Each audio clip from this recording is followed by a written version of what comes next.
Hi, I'm Carrie with Cultivating Wild Roots. Today we're going to do some garden cleanup, and if you stick around to the end, we're going to do a full garden tour. I'm going to show you the space that we have and where we do our gardening. So like I said, we're on this cleanup journey. The kids have built forts all back in here, and so we're kind of cleaning it out and getting it back up to snuff a little bit here. How many popsicle containers did you find? A lot of duct tape. Oh. Yeah, look at all that duct tape. The kids like to use duct tape and build forts and such with it. So we have some leftover rocks and stuff that we used on our keyhole garden that we plan to use as some landscaping through here.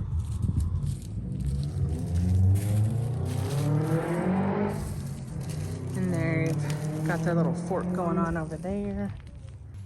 You could see here on my perennials there is some new growth coming in, and so you want to clean some of this dead area around here just to make room for them to come through.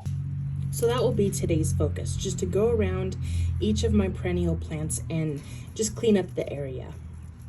I realize I've never really given you guys a full garden tour. So this archway that we are walking through, my husband bought for me last year, and we absolutely love it. It kind of leads into this walkway that we have here that goes to the side of our house.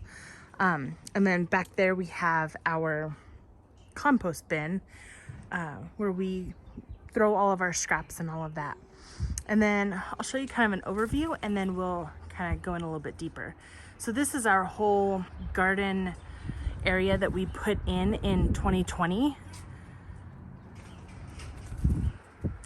And then we added all of this fence and stuff. And then this is our little like addition that we're adding on. So I call this my Peter Rabbit garden. I just am adding like a lot of perennials, like flowers and a few herbs and things like that.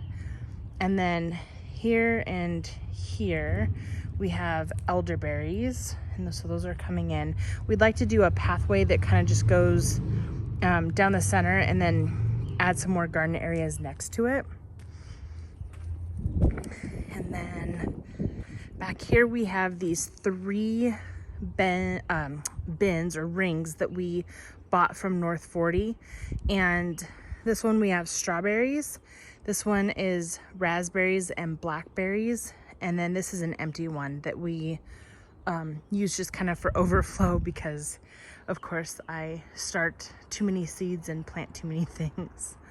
So we've really enjoyed these. We bought them last year, and they're rings with open bottoms, so the soil just is exposed to the ground, so the worms can kind of flow up and out and through it. We have back into our garden area here, my gate broke. Something went haywire last year. We had like a really big windstorm, and so my husband's gonna be on that here soon. So if we come in here, we have my little bench I like to sit at and a whiskey barrel that I fill with some plants. And then these are big arches that connect from each box. And so we plant anything that vines along here, and they grow up and over and creates just this beautiful kind of archway of plants. So we have this big U-shaped box, and it works out to be like, if you think of this as one big box, it's 12 foot by 4 foot. Then this section is 4 foot by 4 foot, and then this is 12 by 4 foot. Last year we just cut and dropped everything. So this was some tomato and zucchini on this side, and we just cut and dropped everything down and laid it on top of the soil to help protect it.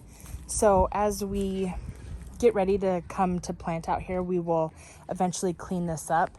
We're not ready to put in all of our summer garden yet, as we're still a little ways from that time. Let's see, and we have chives coming in right there, and We have some signs of life right in there. This big trellis that we have here that we built is actually for tomatoes. And so it kind of reminds me of like little, like an IV holder. But anyway, these are like string lines, and they run all the way down to the soil.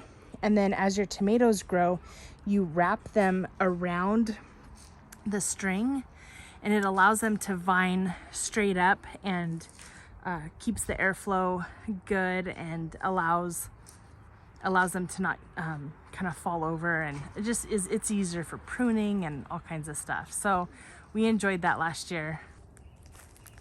So if we come this way, we have 2 beds that are 12 foot by 4 foot. This bed, this whole back section, I planted garlic in at the end of last year. I buy hardneck garlic. There's hardneck and softneck garlic, and the difference is hardneck actually has kind of a hard stem that runs up the center of it. And as you can see, we have some garlic coming up here. I planted this last fall. I think I planted it in either late September or early October. And then I cover it with straw and let it sit all winter. Since garlic is a bulb, it does need that wintering process to grow. Hardneck varieties actually do better up here in the north. They're a little bit more cold tolerant. So every fall I plant them, and they do actually really good.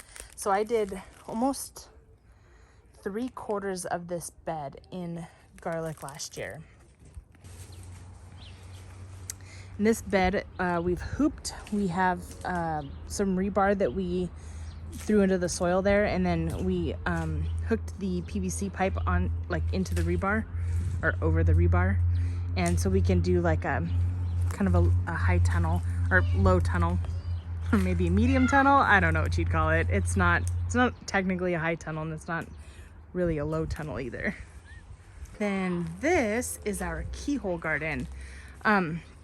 We had some friends go on a mission trip to Bolivia, and they came back telling us how they built a keyhole garden. And of course I had to start researching and find out what that meant. So we did a bunch of research and found that these are actually really sustainable.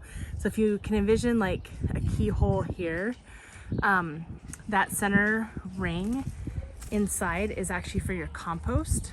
I'm sorry, we got like a shadow here. That's for compost. What will happen is it will feed the entire bed here with with food as the compost breaks down and you water it down in there. And we decided to build ours out of stone, but there's a lot of different options of what you can build it out of.